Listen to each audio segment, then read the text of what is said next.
तं नित्यं ध्यायन्ति योगिनः कामदं मोक्षदं चैव ओंकाराय नमो नमः।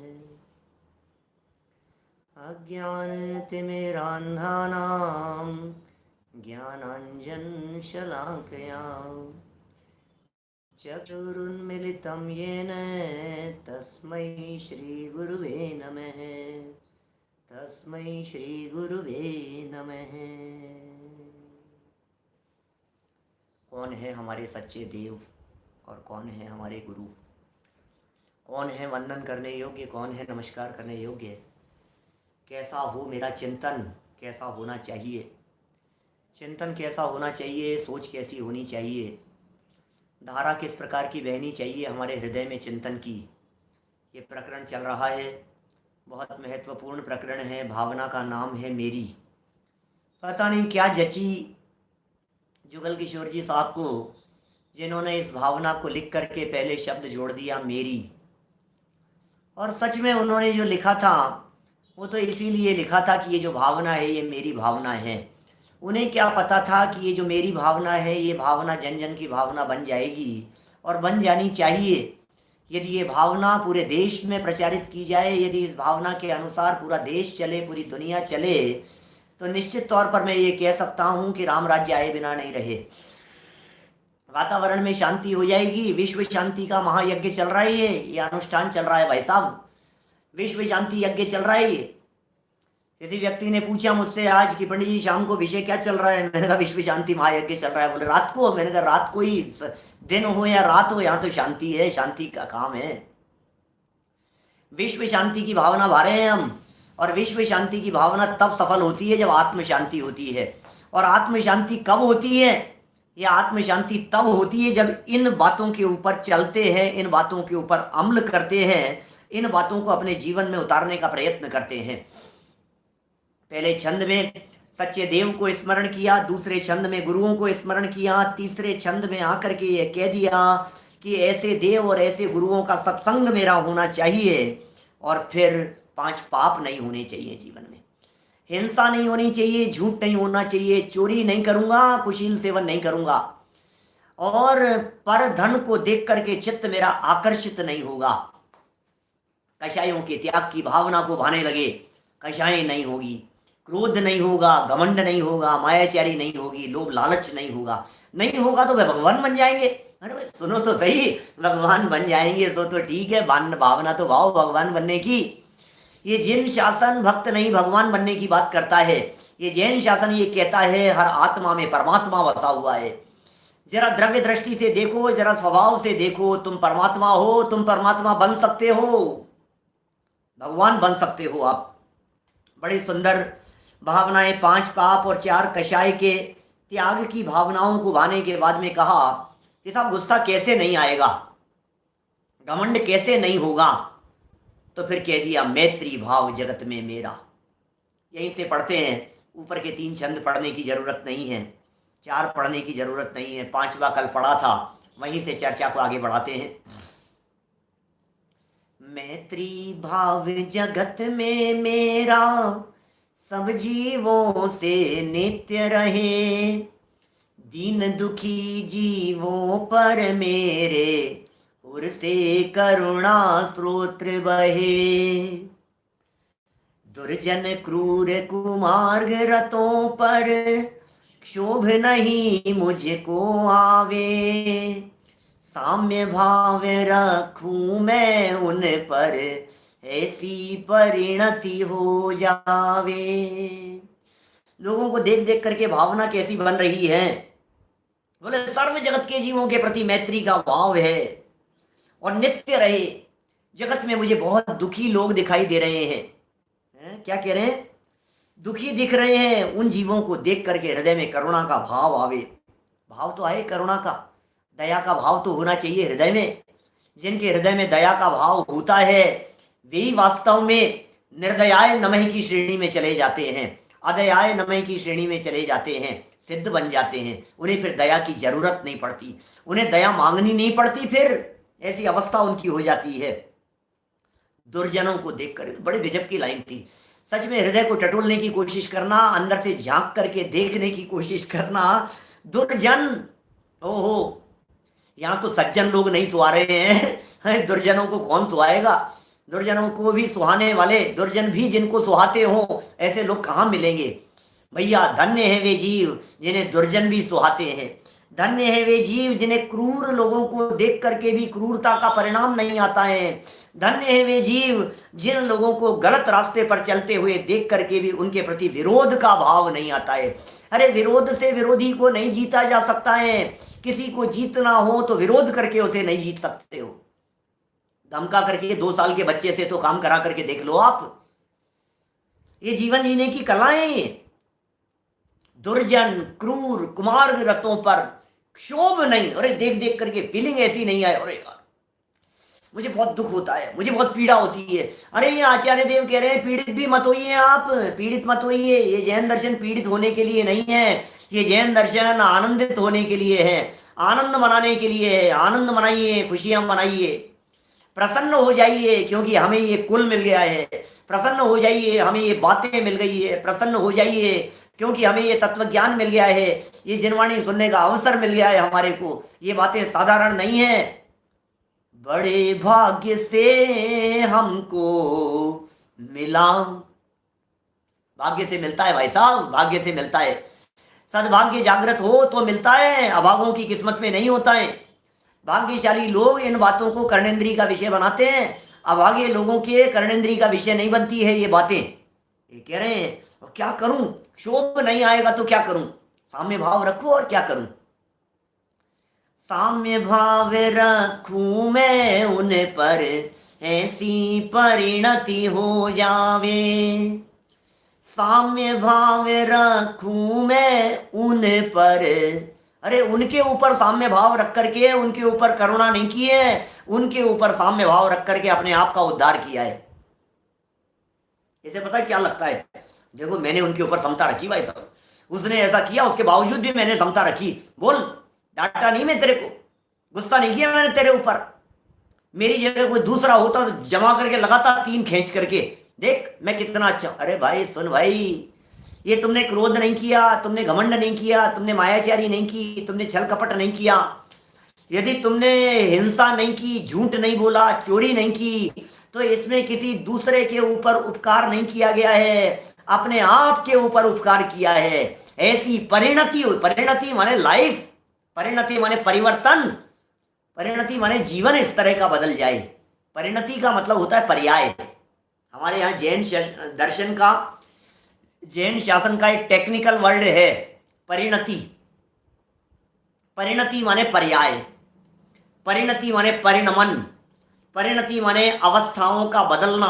मेरी अवस्था ऐसी बदल जाए, ऐसी अवस्था बदल जाए मेरी, जिसमें क्या कह रहे हैं, साम्य भाव रखूं मैं उन पर। अभी तक नहीं रखता था, अभी तक नहीं रखता था।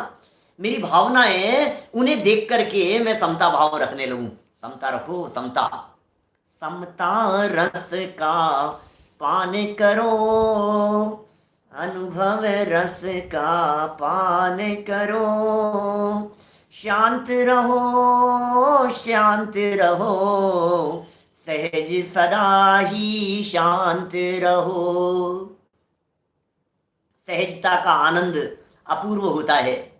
सहजता में जो आनंद है, उसमें जो शांति है, उसकी जो मस्ती है, ज्ञानियों के जीवन में सहजता की मस्ती हुआ करती है। ऐसा हो गया कोई बात नहीं, ऐसा हो गया कोई बात नहीं, सहज रहो भैया, सहज रहो।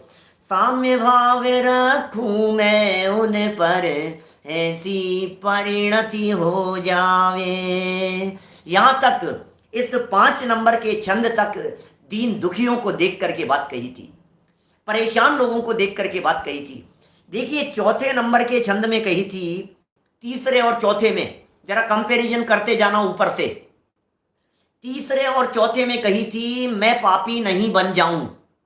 ध्यान देना, स्टेप बाय स्टेप बढ़ रहे हैं। पहले में कही थी परमात्मा कौन है, मेरी परमात्मा के प्रति भक्ति है, भक्ति भाव से प्रेरित।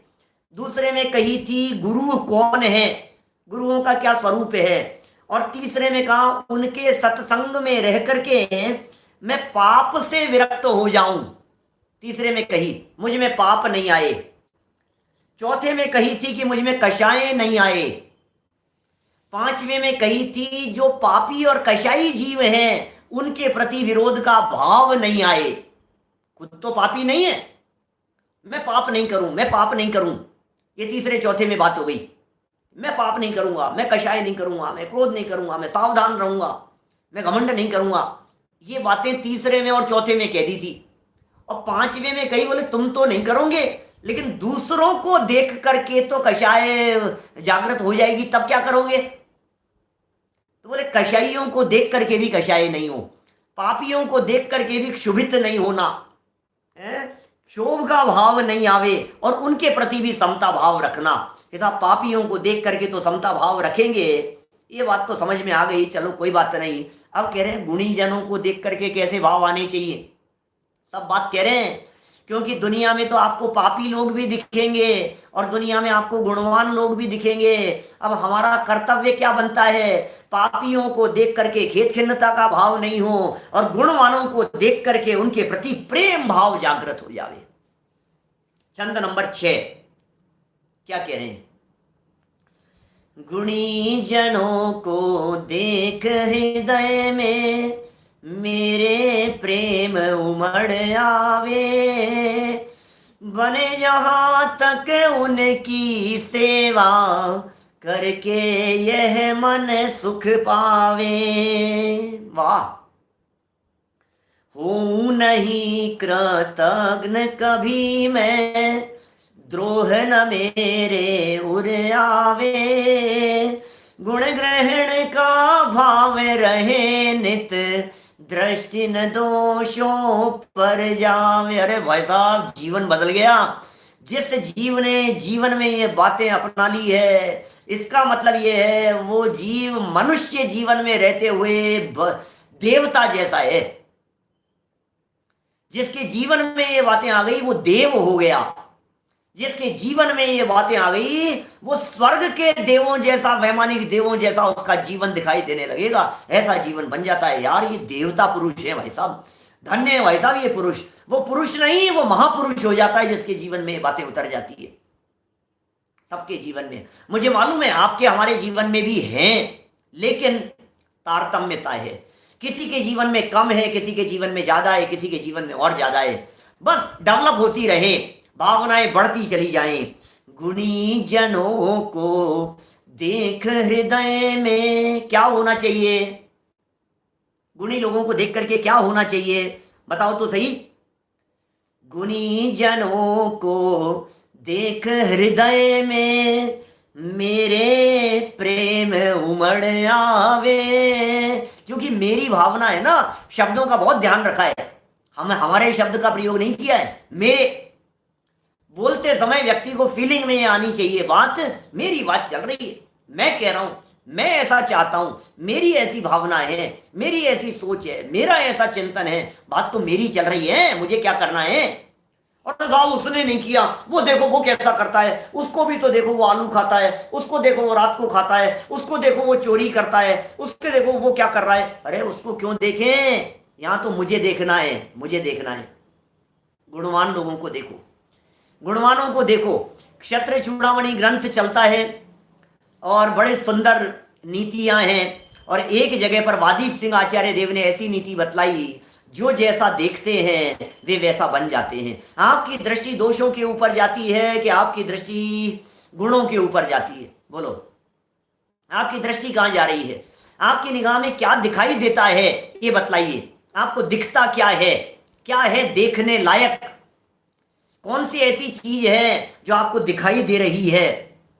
गुणी जनों को देख करके एक तो प्रेम भाव, और प्रेम भाव नहीं, बने जहां तक उनकी सेवा। सेवा करो, सेवा।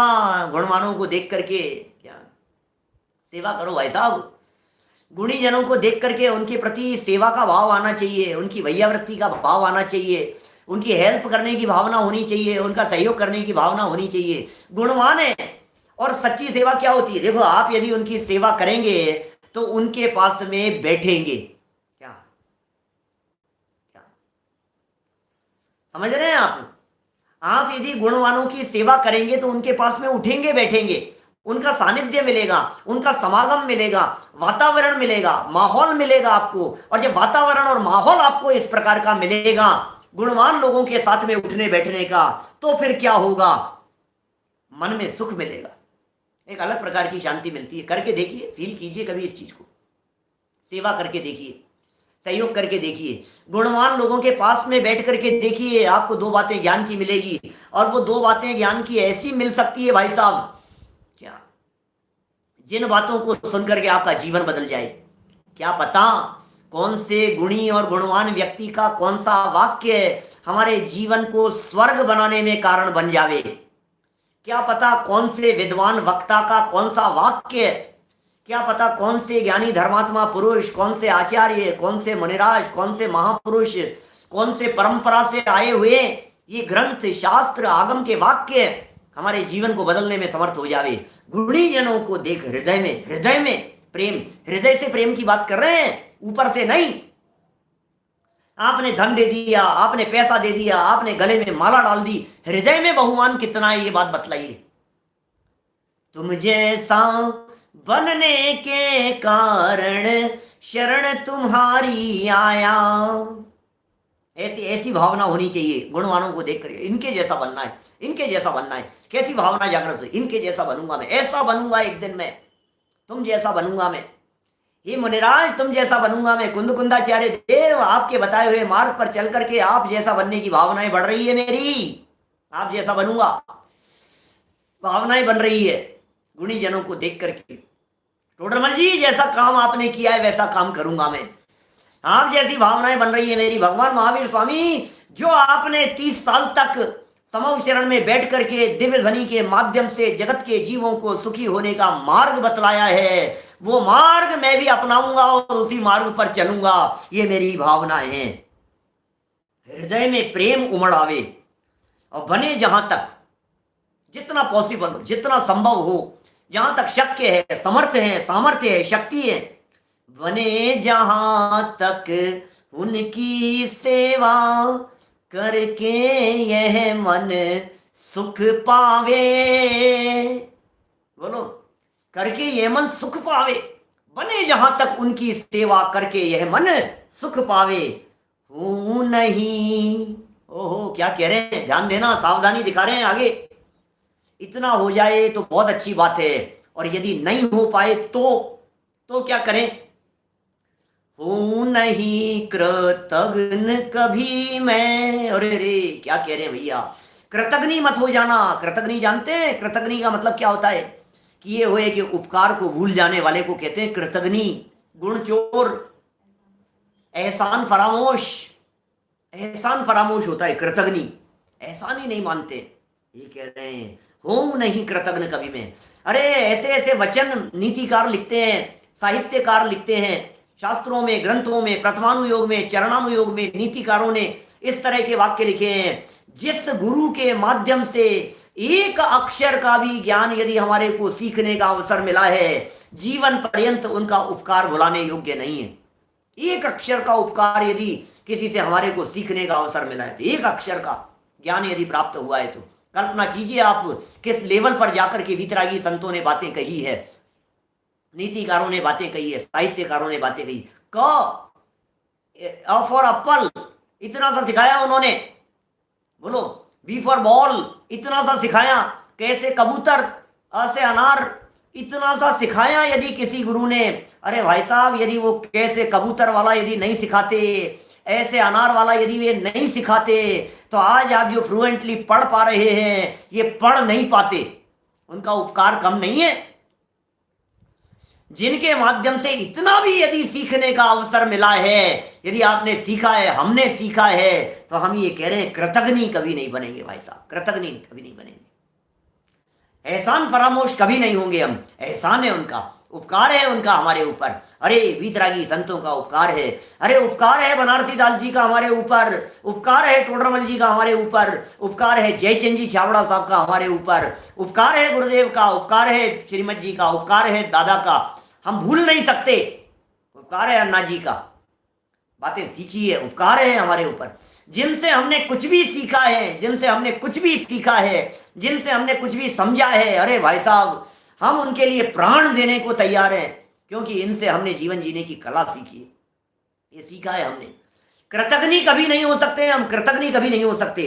जिनवाणी के प्रति विरोध का भाव, विराधना का भाव 3 काल में नहीं हो सकता है। जिनवाणी के उपासकों के प्रति अभी साधर्मी वात्सल्यों की चर्चा भी करेंगे आगे चल करके, लेकिन अभी तो गुणी जड़ों की चर्चा चल रही है। हूं नहीं कृतघ्न कभी मैं, कृतघ्न कभी नहीं हूं, द्रोह न मेरे उरे। अरे कभी कभी क्या होता है, गुरुजनों के साथ में मनमुटाव हो जाता है, कभी कभी ऐसा हो जाता है गुरुजनों की बातों से सहमत नहीं हो पाते, कभी ऐसा भी हो जाता है, विचार नहीं मिलते किसी मुद्दे पर आकर, किसी पॉइंट पर आकर के, यार आपका ये मंतव्य मेरे को ये स्वीकार नहीं है, यार ये बात मुझे जच नहीं रही है। ऐसा भी हो जाता है कि नहीं, कभी हो जाता है, कोई बात नहीं। तो भी गुरुओं के प्रति विद्रोह का भाव तो नहीं हो, विरोध का भाव तो नहीं हो भाई साहब, गुरु तो गुरु ही है। विद्रोह जानते हैं, विद्रोह झंडा लेकर के खड़े हो गए सामने, उनके सामने विरोध करने के लिए, होंगे गुरुजी सिखाया होगा आज तो मैं तुम्हारा गुरु हूं। नहीं भाई साहब, ऐसा नहीं चलेगा। आज तो मैं क्या, अरे भैया कुछ भी हो जाए चाहे, गुरु तो गुरु ही हैं। गुरुओं की अवहेलना नहीं हो सकती। अभी ये गुरु अकेले की बात नहीं कर रहे हैं, ये गुणी जनों को देख करके बात कर रहे हैं। माता पिता का उपकार, बड़े भाई का उपकार है, हमारे दादाजी का उपकार, दादी जी का उपकार, घर के जो बड़े लोग हैं हमसे, जिन्होंने हमारे को चलना सिखाया, जिन्होंने हमारे को बोलना सिखाया, जिन्होंने हमारे को छोटी छोटी बातें सिखाई, मित्र ने हमारा सहयोग किया, पड़ोसी ने हमारा सहयोग किया, हम पड़ोसियों का उपकार, साधर्मी थे उन्होंने हमारा उपकार किया। एक व्यक्ति ने मेरे को एक बार गाड़ी पर बिठा करके जिन मंदिर तक क्या छोड़ दिया, मैं जीवन भर उस व्यक्ति का उपकार नहीं भूल सकता। उसने एक दिन मेरे को जिनेंद्र देव के दर्शन कराए थे, कृतघ्नि नहीं हो सकता हूं मैं। जिनेंद्र देव के दर्शन कराए थे, एक व्यक्ति ने एक बार मुझे ये जैन धर्म के मार्ग पर लगाया था, मैं उनका उपकार कैसे भूल सकता हूं, कृतघ्नि नहीं हो सकता मैं। हूं नहीं कृतघ्न कभी मैं, और आगे वाली लाइन कितनी सुंदर कह दी है, द्रोह न मेरे उरे आवे। द्रोह, द्रोह, द्रोह समझते हैं, विद्रोह, विद्रोह की भावना पर उतर आए। ऐसे होते हैं ना कभी कभी, जिनको सिखाया था, जिनको पढ़ाया था, आज वही विरोधी बन गए, वही कहते हैं अरे हाँ सिखाया होगा क्या है, हम तुम्हारे शिष्य नहीं है। ऐसा ऐसे नहीं भाई, ऐसा नहीं, ऐसा नहीं। 2 अक्षर भी जिनके माध्यम, देखो एकलव्य को, देखो आप एकलव्य को, मालूम है आपको, एकलव्य ने, द्रोणाचार्य ने मांगा वो दे दिया। द्रोणाचार्य ने सिखाया नहीं उनको कुछ, लेकिन उसने सीखा था द्रोणाचार्य से। एकलव्य को जानते हैं ना आप लोग, क्या एकलव्य शूद्र कुल में पैदा हुए थे, क्षत्रियों की शिक्षा चलती थी, द्रोणाचार्य गुरु थे, और वे द्रोणाचार्य सबको सिखाते थे, ज्ञान देते थे और सिखाते थे, धनुर्विद्या सिखाते थे और सारी बातें सिखाते थे। तो ये आया सीखने के लिए कि मुझे भी सीखना है, मुझे भी सीखना है, कि नहीं तू सीखने लायक नहीं है। अब बोलो, एक तो फटकार दिया, अब फटकार दिया तो अभी तो बेचारे चले गए, कोई बात नहीं, अलाउ नहीं है यहाँ तुम नहीं सीख पाओगे। अब हट गए साहब, अब ये चले गए। महाभारत की घटना है, द्रोणाचार्य कौरवों पांडवों को सिखाते थे, गुरु द्रोणाचार्य। बाद में कभी एक धनुष चलते हुए देखा और उसके माध्यम से कुछ ऐसा निशाना लगते हुए देखा और पकड़ लिया कि तुम कौन हो, तुमने किससे सीखा है ये। द्रोणाचार्य ने पकड़ लिया उसको, बहुत विनम्र शब्दों के अंदर कहा, अरे गुरुजी मैंने तो आपसे ही सीखा है। मेरे से कब सीखा तुमने, कहां से सीख लिया। गुरुजी मैंने आपकी प्रतिमा विराजमान कर दी थी, आपकी मूर्ति स्थापित कर दी थी, आपका पुतला बना दिया था, आप जैसा रूप बना करके मैंने आपको गुरु मान लिया, और दूर से देखता था मैं जब आप उनको सिखाते थे, और आपकी प्रतिमा के सामने बैठ करके और वहां प्रैक्टिस किया करता था, मैंने सीखा है। पता है क्या किया द्रोणाचार्य ने, द्रोणाचार्य ने देखा उसकी प्रतिभा को, अरे यार ये बहुत प्रतिभावान है, तूने यदि मुझे गुरु माना है और मेरे से सीखा है तो मुझे गुरु दक्षिणा दे। कि क्या चाहिए आपको गुरु दक्षिणा में, कि अपने दाहिने हाथ का अंगूठा काट करके मुझे दे दे। ओ बोलो यार क्या बात करते हो आप, क्या है गुरु दक्षिणा। अंगूठा, आप जानते हो धनुर्विद्या के लिए क्या चाहिए, धनुष बाण खींच करके तान करके चलाने के लिए ये थंब चाहिए, ये थंब राइट हैंड का खींचने के लिए बोले काट दे इसको, दे दे मेरे को गुरु दक्षिणा में। ये उठाया, कोई बात नहीं गुरु जी, आप गुरु है मेरे, आपसे सीखा है मैंने, आपके लिए आपने अंगूठा मांगा है, आप गर्दन भी मांगते तो आपके चरणों में न्यौछावर था। विद्रोह नहीं हो सकता है। अरे यार गजब करते हो यार, अंगूठा मांग रहे हो मेरे से, समझते क्या हो, सिखाया क्या है तुमने मेरे को? नहीं भाई साहब, ऐसा नहीं चलेगा। द्रोह का भाव नहीं है, विद्रोह का भाव नहीं हृदय में। अरे विद्रोह करने वाला स्वयं विरोधी है। विद्रोह के परिणाम से दूसरे का विद्रोह नहीं होता है, दूसरे का विरोध नहीं होता है, ये विरोध के परिणाम से अपना ही विरोध हो जाता है। और भावना कैसी होनी चाहिए?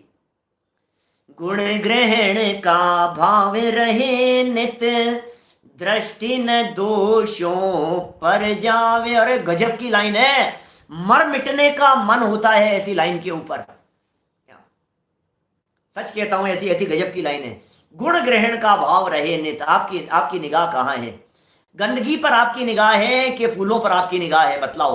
कांटों पर आपकी निगाह है कि फूल आप देखते हो? आप क्या देखते हो बतलाओ तो सही। आपके मन में भावना क्या है? गुण ग्रहण का भाव कि दोष देखने का भाव। देखना जरा अपने आप की दृष्टि को। जब किसी से मिलते हो तो आपकी दृष्टि में क्या आता है? मैं एक प्रसंग सुनाता हूं हमेशा, तो बहुत लोगों का सुना हुआ होगा। एक व्यक्ति गार्डन में घूमने के लिए गया, सुना है? एक व्यक्ति गार्डन में घूमने के लिए गया और वहां जाकर के गार्डन में अच्छे अच्छे फूल लगे हुए थे, फूलों को चुन रहा था।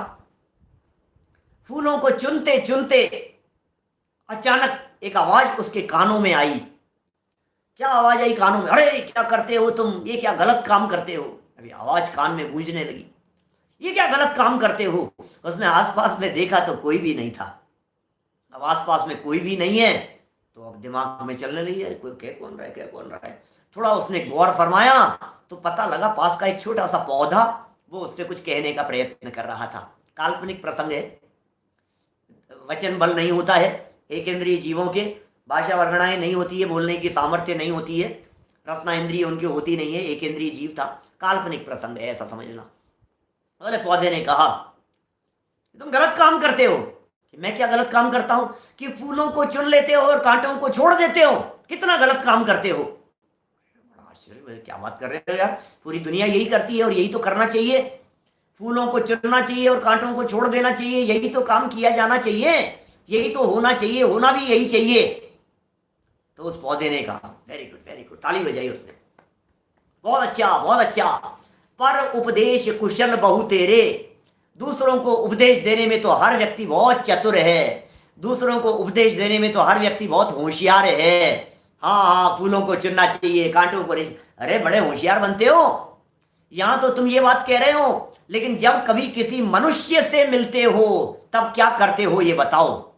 क्या क्या करते? जब तुम किसी मनुष्य से मिलते हो, जब अपने पड़ोसी से मिलते हो, जब मंदिर में किसी को देखते हो, जब समाज में किसी से मिलते हो, तब क्या करते हो? वहां तो ये समझदारी की बातें नहीं रहती है, वहां तो तुम उनके दोषों को चुनते हो, उनके गुण याद नहीं करते हो। बोलो, तुम्हें अवगुण नजर आते हैं पड़ोसियों के, तुम्हें अवगुण नजर आते हैं अपने शत्रुओं के, तुम्हें अवगुण नजर आते हैं अपने मित्रों के, तुम्हें अवगुण नजर आते हैं अपने साथियों के, तुम्हें अवगुण नजर आते हैं अपने बच्चों के, तुम्हें अवगुण नजर आते हैं अपनी पत्नी के, तुम्हें अवगुण नजर आते हैं अपने हस्बैंड के, तुम्हें अवगुण नजर आते हैं अपने माता पिता के, तुम्हें अवगुण नजर आते हैं। जिसे देखते हो वहां क्या चुनते हो तुम? गुण ग्रहण का भाव रहे नित। हर बात क्या, बात तो सच्ची कह रहे हो, बात तो सच्ची कह रहे हो। पता है फिर उस पौधे ने एक शिक्षा दी उसे कि सुनो, पॉइंट नोट करके रखना जरा, तुम अभी फूल चुन रहे हो, तुम यदि फूल चुनोगे तो तुम्हारे बर्तन में क्या इकट्ठे होंगे बताओ? बोले क्या सीधी सी बात है, इसमें क्या फूल इकट्ठे होंगे? और यदि तुम कांटे चुनोगे तो तुम्हारे बर्तन में क्या इकट्ठे होंगे बताओ? बोले कांटे इकट्ठे होंगे। बोले यही बात मैं तुमको समझाना चाहता हूं। जब तुम अपने आस पड़ोस में, अपने साथियों में, अपने माहौल में अवगुणों को चुनते हो, अवगुणों को देखते हो, तो तुम्हारे पास में अवगुण इकट्ठे होते हैं। और यदि तुम अवगुणों को छोड़कर उनके गुणों को देखने लग जाओ तो जो गुण चुनता है उसके पास में गुण इकट्ठे होते हैं, जो अवगुणों को चुनता है उनके पास में अवगुण इकट्ठे होते हैं। यह आपकी चॉइस है, आप क्या इकट्ठा करना चाहते हैं। आप गुणों को इकट्ठा करना चाहते हैं या अवगुणों को इकट्ठा करना चाहते हैं अपने में? विचार तो कीजिए। गुण ग्रहण का भाव, हमारी तो दृष्टि दोषों के ऊपर जाती है। मक्खी होती है ना, मक्खी, और एक होता है भंवरा।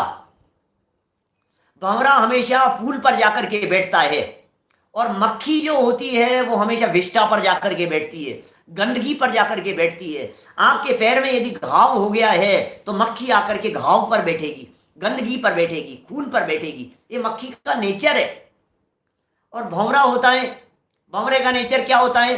भंवरे का नेचर ये गंदगी देखना नहीं होता है, वो फूलों की सुगंध लेता है, वो पावरफुल है।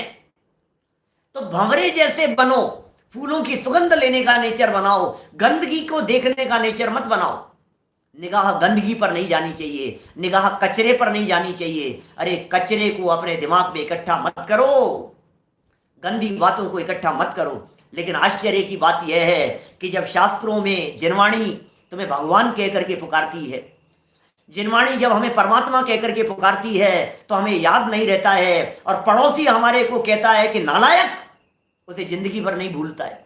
क्या करें बोलो? मैं आपसे पूछना चाहता हूं, किसी व्यक्ति ने आपको नालायक कहा, बेईमान कहा, धोखेबाज कहा, चोर कहा, बदमाश कहा, जिंदगी भर उसको माथे पर लेकर के घूमते हो आप। और हमारे वीतरागी संत, हमारे गुरुदेव ये बार बार में हमारे को कह रहे हैं, तुम्हें परमात्मा छो भाई, देखो अपने स्वभाव को। अरे गुण ग्रहण का भाव, और वो जो ऊपर कही थी ना, गुणी जनों को देख। कौन गुणी जन नजर आ रहा है आपको? आपको जिसमें सदाचार है, जिसमें शील है, जिसमें शालीनता है, वो तो गुणवान नजर आ ही रहे हैं। ध्यान देना, जिसमें शालीनता, सदाचार आदि के, वो तो गुणवान नजर आ ही रही हैं। लेकिन जिसमें अनंत गुण भरे हुए हैं, ऐसा आत्मा नजर नहीं आ रहा है। वो भी तो नजर आना चाहिए। ये भी तो गुणवान है अंदर। अपने गुणों को देखो, अपनी शक्तियों को देखो, अपनी पावर्स को देखो। आप में जीवत्व नाम की शक्ति है, आप में चिति नाम की शक्ति है, दृष्टि, ज्ञान, सुख जैसी अनंत शक्तियां तुम्हारे में भरी हुई है। एक बार देखो जरा अपनी उन निधियों को, अपनी उन शक्तियों को। गुण ग्रहण का भाव, गुणी जनों को देख, हृदय में प्रमोद का भाव। जब अपनी शक्तियों को देखता है तो प्रमोद का भाव आता है। अरे आत्मा की शक्तियों को देखेगा तो आत्मा के प्रति प्रमोद आएगा, और मोबाइल की शक्तियों को देखेगा तो मोबाइल के प्रति प्रमोद आएगा। क्या करना है बोल? किसके प्रति प्रमोद का भाव है तुझे? रिद्धियों को देखेगा तो रिद्धियों के प्रति प्रमोद आएगा, मोबाइल को देखेगा तो मोबाइल के प्रति प्रमोद आएगा, लैपटॉप को देखेगा तो लैपटॉप में आनंद दिखाई देगा, पुद्गलों को देखेगा तो पुद्गल के चमत्कार दिखाई देंगे, पुद्गलों की तरफ आकर्षित होगा। और जब चेतन की शक्तियों को देखेगा तो चेतन की तरफ आकर्षित होगा। देखना किधर है? निर्णय आपके हाथ में है। देखो जरा अपने आप को। आप कमजोर नहीं हो, आप दरिद्री नहीं हो, आप दीनहीन नहीं हो। आप में भी वही शक्तियां हैं जो भगवान महावीर स्वामी में थी। आप में भी वही शक्तियां हैं जो आदिनाथ स्वामी में थी, जो शांतिनाथ भगवान में थी, जो पार्श्वनाथ भगवान में थी। आप में भी वही शक्तियां हैं, आप में भी वही पावर है, वही तत्व बैठा हुआ है। गुण ग्रहण का भाव रहे नित्य नित्य। जिसको देखते हैं उसके गुण देखते हैं, जिसको देखते हैं उसके गुण नजर आते हैं। अरे जो गुणों को देखता है वो गुणों को इकट्ठे कर लेता है, जो गुणों को देखता है मजा आ जाता है। गुण देखो भाई साहब, गुण देखो। अरे वाह, अरे यार ये व्यक्ति देखो यार, ये व्यक्ति, इसकी राइटिंग कितनी अच्छी है। अब गुण दिखे ना, आपके मन में भावना बन गई, मेरी भी राइटिंग अच्छी होनी चाहिए। ये यार कितना सरल स्वभावी है यार, इसका सरल स्वभाव। आपको यदि उसकी सरलता की तरफ निगाह जा रही है, आपका मन बनेगा ऐसी सरलता मेरे में भी आनी चाहिए। बड़े दादा को देख करके भावना होती है हमेशा सहजता। जीवन में यदि कहीं सहज व्यक्तित्व देखा है, बड़े दादा को देखा है। जीवन भर मैं लगभग 25-30 साल का समागम रहा उनका। जब जब मैंने उनको देखा, मैंने भावना, भाई दादा आप जैसी सरलता जीवन में होनी चाहिए, आप जैसी सहजता होनी चाहिए जीवन में। ऐसी भावना होती है। गुण ग्रहण का भाव रहे नहीं। आप हर व्यक्ति से सीख सकते हैं, आप बच्चों से भी सीख सकते हैं, आप अजैन व्यक्तियों से भी सीख सकते हैं, आप अन्य मतावलंबियों से भी सीख सकते हैं। जहां बैठेंगे गुण ग्रहण का भाव, जहां बैठेंगे घर के छोटे बच्चों से सीख सकते हैं। ऐसा नहीं अरे ये क्या सिखाएगा, ये क्या बताएगा। बात यदि अच्छी होगी, दिल से स्वीकार होगी हमारे को। गुण ग्रहण का भाव रहे नित्य, रोजाना। और अगली लाइन में तो गजब कर दिया है भाई साहब, आधी लाइन में सारा मर्म भर दिया है। अरे आधी लाइन में इन्होंने कह दिया है औदैहिक भावों को मत देखना, पारिणामिक भाव से देखना। विशेष स्वाध्यायी लोगों को लाइन समझ में आ गई होगी। क्या कह दिया है? दृष्टि न दोषों पर जावे। क्या कह दिया है? दृष्टि दोष के ऊपर नहीं जावे। इसका मतलब जानते हो? अरे पर्याय में दोष है, स्वभाव निर्दोष है। दोष पर्याय में है, दोष अवस्था में है, स्वभाव से देखो तो निर्दोष है। पापी व्यक्ति भी परमात्मा बन सकता है, स्वभाव से तो परमात्मा बनने की ताकत है। इसलिए हम पर्याय से नहीं देखते, हम स्वभाव से देखेंगे। मैं आपसे पूछता हूं, अंजन चोर में ऐसा क्या देखा होगा? विद्युत चर में ऐसा क्या देखा होगा?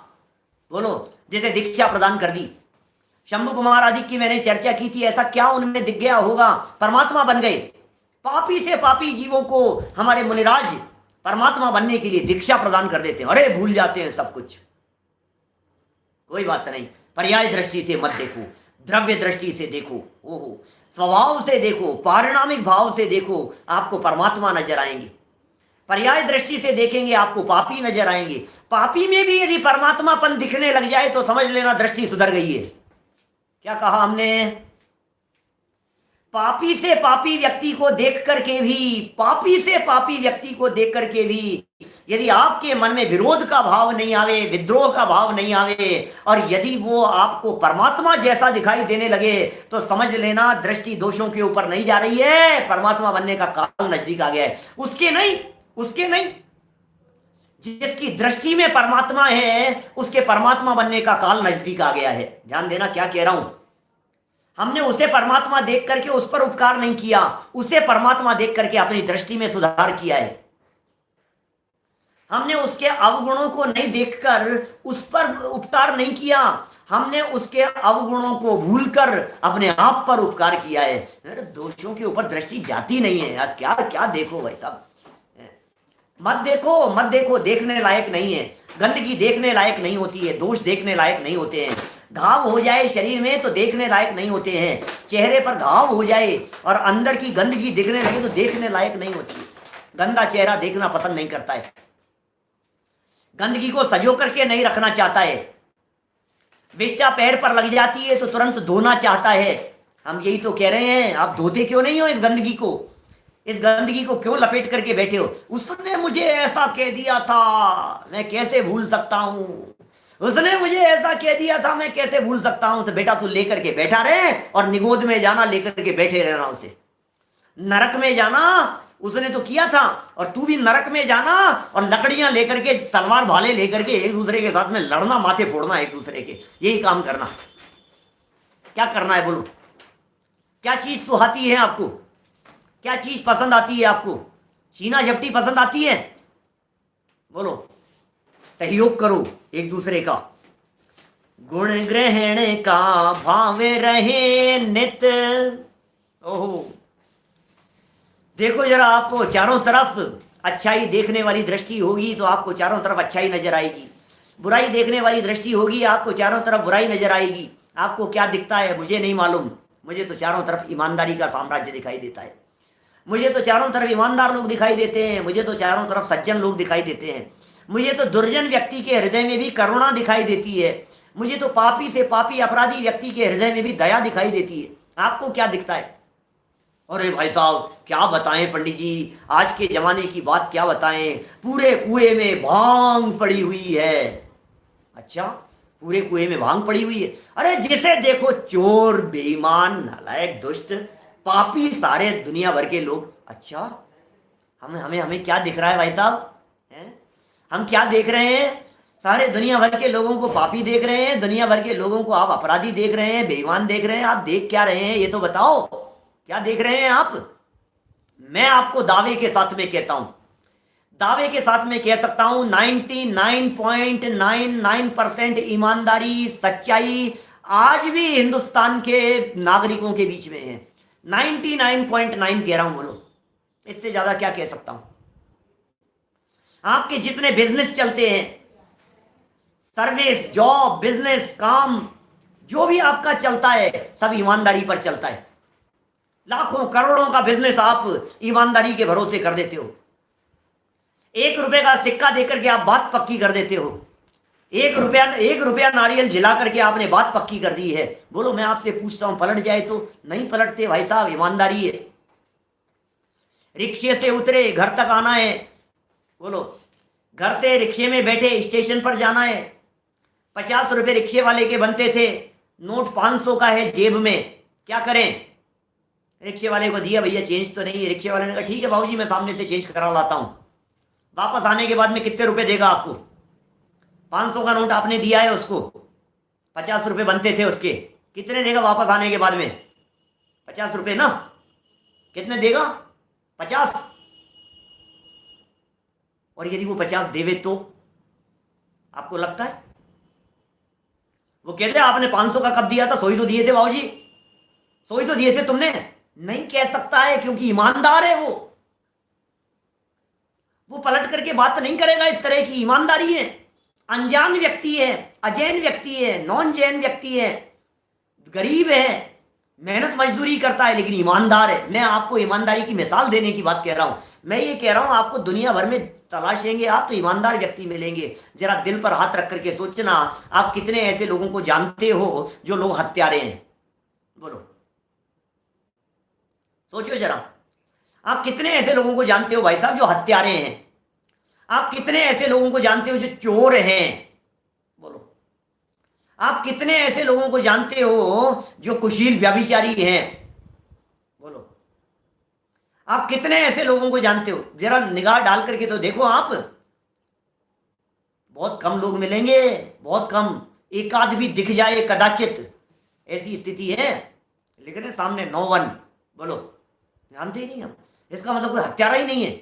लो, चोर को नहीं जानते आप किसी चोर को नहीं जानते हो? अरे यार क्या बात कर रहे हो आप? भाई साहब ये कह रहे हैं यहाँ ईमानदारी का साम्राज्य फैला हुआ है सारे दुनिया भर में। कण कण ईमानदार है। प्रकृति में अन्याय नहीं है, प्रकृति ईमानदार है। बेईमान हमारी दृष्टि है, हमारी दृष्टि में बेईमानी है। खोट कहीं बाहर नहीं है, खोट हमारी दृष्टि में है। तो सुधार कहां करना है? कि बाहर सुधार नहीं करना है, अपनी दृष्टि में सुधार करना है। ये देखिए आप, दृष्टि जाती क्यों है वहां? उस व्यक्ति ने झूठ बोला, अरे तुझे पता है क्या चल रहा है, उनका क्या चल रहा है, अरे तुझे पता है उनके घर में क्या हो रहा है, तुझे पता है उन दोनों के हस्बैंड वाइफ के बीच में बनती नहीं है, अरे तुझे पता है उनका बच्चा छोड़ करके चला गया, तुझे पता है उनकी बच्ची ऐसा हो गया, तुझे अरे क्या पता है यार, क्या क्या सारी दुनिया है, तू कर क्या रहा है? दृष्टि न दोषों पर जावे। इस भावना का क्या होगा? ये भावना किसकी है? ये मेरी तो तेरी है, तो तेरी रखना भावना। मेरी भावना बोल रहे हैं ना इसको। स्वभाव से देखो, पारिणामिक भाव से देखो। थे ना ये अपने राजा श्रेणिक, गृहीत मिथ्यात्वी, अन्य मतावलंबी, विरोध करने वाले, मुनिराज का विरोध करने वाले, सप्तम नरक जाने की आयु बांधने वाले। संजय जी साहब जेवर हमारे, ये तो बहुत सुनाते हैं ऐसी कहानियां, कथाएं सुनाते हैं। आप इनकी कथाएं सुनो तो आप दंग रह जाओ, इतना जबरदस्त व्याख्या करते हैं। ये बातें क्या हैं ये? मैं कह रहा हूं आपसे, उस राजा श्रेणिक की स्थिति देखो जरा, कहां बदल गया वो। आप कल्पना कर सकते हैं एक ऐसा व्यक्ति जिसने 7वें नरक की आयु बांध ली हो, जो व्यक्ति जैन धर्म का विरोध करता हो, मुनिराज के ऊपर कुत्ते छोड़ दिए हो 500, गले में मरा हुआ सर्प डाल दिया हो, ऐसा विरोधी व्यक्ति, कल्पना करो जरा, सोचना जरा। वो व्यक्ति क्षायिक सम्यक दर्शन प्राप्त कर लेगा, वो जीव तीर्थंकर कर्म प्रकृति बांध लेगा, वो जीव अगले भाव में तीर्थंकर बनेगा नरक से निकलने के बाद। दृष्टि न दोषों पर जावे। कहां जा रही है आपकी दृष्टि? स्वभाव से देखो, स्वभाव से। पर्याय से देखते हैं तो राग और द्वेष खड़े होते हैं, और स्वभाव से देखते हैं तो निर्दोष दशा प्रकट होती है। निर्दोष देखने वाली दृष्टि निर्दोष है, और दोष देखने वाली दृष्टि दूषित है। दोष नहीं देखते हम, दोष देखने के भाव नहीं आते हमारे को। क्या देखूं मैं, क्यों देखूं मैं? अरे ये बहुत लोभी है, ये बहुत लालची है, इसने ऐसा कर दिया, उसने वैसा कर दिया होगा। तेरे पेट में क्यों दर्द हो रहा है ये तो बता, किया होगा उसने। हम क्या कर रहे हैं? दूसरों को देखें, दूसरों को देखते रहें, अपने आप को नहीं देखें। ये मेरी भावना में दूसरों की चर्चा नहीं है। मेरी भावना में ये कह रहे हैं दृष्टि न दोषों पर जावे। अब सुनना मेरी और बात, दृष्टि न दोषों पर जावे का दूसरा अर्थ करता हूं। अभी तक तो मैंने अर्थ किया है दुनिया में किसी के दोष न दिखाई देवे। अब मैं ये कहता हूं अपने दोषों पर दृष्टि नहीं जावे, अपने राग पर दृष्टि नहीं जावे, अपनी कषाय पर दृष्टि नहीं जावे, अपने विकार पर दृष्टि नहीं जावे, निर्दोष स्वभाव पर दृष्टि जाए। ये परमात्मा बनने का मार्ग शुरू होता है इस मेरी भावना की पंक्ति से। परमात्मा बनने की शुरुआत होती है यहां से। भगवान बन सकते हैं, जीवन निर्माण के लिए है ये भावनाएं, जीवन में उतार लेने के लिए है, आत्म कल्याण के लिए है। जिनके जीवन में उतर जाती है उनका जीवन निहाल हो जाता है, उनका जीवन धन्य हो जाता है, पवित्र हो जाता है। अरे परमात्मा बनने का मार्ग शुरू हो जाता है उनके जीवन में। पढ़ो जरा ये 4 लाइनें वापस, छठा छंद। गुणी जनों को देख हृदय में मेरे प्रेम उमड़ आवे, बने जहां तक उनकी सेवा करके यह मन सुख पावे। क्या कह रहे हैं? बने जहां तक, गुणवानों के लिए जहां तक बन पड़े। कितना बन सकता है? क्या कर सकते हो आप? क्या कर सकते हैं गुणवानों के लिए? हम करते क्या है? 2 शब्द प्रशंसा के कह दिए, उसमें तो कंजूसी दिखाई देती है हमारे को। हम करते क्या है? कोई करोड़ों की दौलत थोड़ी ना मांग रहे हैं गुणवान लोग, और उनके लिए नहीं है, अपने आप के लिए है। बने जहां तक उनकी सेवा करके यह मन सुख पावे। मन में सुख शांति मिलेगी, आनंद आएगा आपको।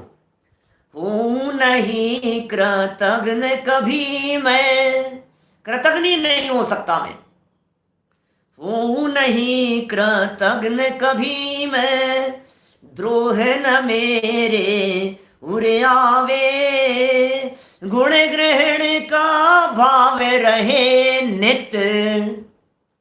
रोजाना परमात्मा को देखो। वीतरागी वंदे तद्गुण लब्धये, उमा स्वामी आचार्य की पंक्ति आ गई यहां इसमें। वंदे तद्गुण लब्धये मोक्ष मार्ग से नेतारम भेत्तारम कर्म भूभृताम ज्ञातारम विश्व तत्वानाम वंदे तद्गुण लब्धये। वंदे तद्गुण लब्धये। क्या बोलो? वंदे, वंदना करता हूं मैं आप जैसे गुणों की प्राप्ति के लिए। भगवान को देख करके भगवान जैसे गुणों की प्राप्ति की भावना, मुनिराजों को देख करके मुनिराजों जैसे गुणों की भावना, पंचम गुणस्थानवर्ती को देख करके उन जैसा बनने की भावना, चतुर्थ गुणस्थानवर्ती को देख करके उस जैसी भावना, साधर्मियों को देख करके वात्सल्य की भावना, उनमें जैसे लक्षण दिखाई देते हैं। विद्वानों को देख करके, धर्मात्माओं को देख करके, अरे भाई साहब कह रहे हैं गुण ग्रहण का भाव, और गुणवान अपना आत्मा रहे नित्य, और अपनी पर्यायें जो कि विकारी है, न दूसरे के दोष दिखाई देवे, न अपने दोष दिखाई देवे, और निर्दोष अपना ज्ञायक स्वभाव दृष्टि में आ जावे। तो फिर ये जो हम छठे छंद तक पहुंचे हैं, इस छठे से निकलकर पहले वालों में शामिल हो जाएंगे। हम सब इन भावनाओं को भाते हुए अपने जीवन का निर्माण करें, अपने जीवन को सफल और सार्थक बनाएं। जो भावना जुगल किशोर जी साहब की है, वो भावना हमारी सच में बन जावे। इसी भावना से बात को यहीं विराम देता हूं। कल चलेंगे और आगे। दोपहर की कक्षा में नए चक्र की कक्षा हमने जो शुरू कर रखी है 3:30 बजे, क्षत्र चूड़ामणि बड़ा सुंदर चल ही रहा है 2:30 बजे। 3:30 बजे जो हमने नए चक्र की कक्षा शुरू कर रखी है, उसमें नए क्या होते हैं, नयों का क्या स्वरूप होता है, पीपीटी के माध्यम से नई चर्चा चल रही है। प्रातःकाल मोक्ष मार्ग प्रकाशक की बड़ी सुंदर चर्चा आने वाली है। यथा समय आप लोग लाभ लेते रहें। अभी जनवाणी स्तुति। निज निधि निज में बताई, यह अनंत उपकार है।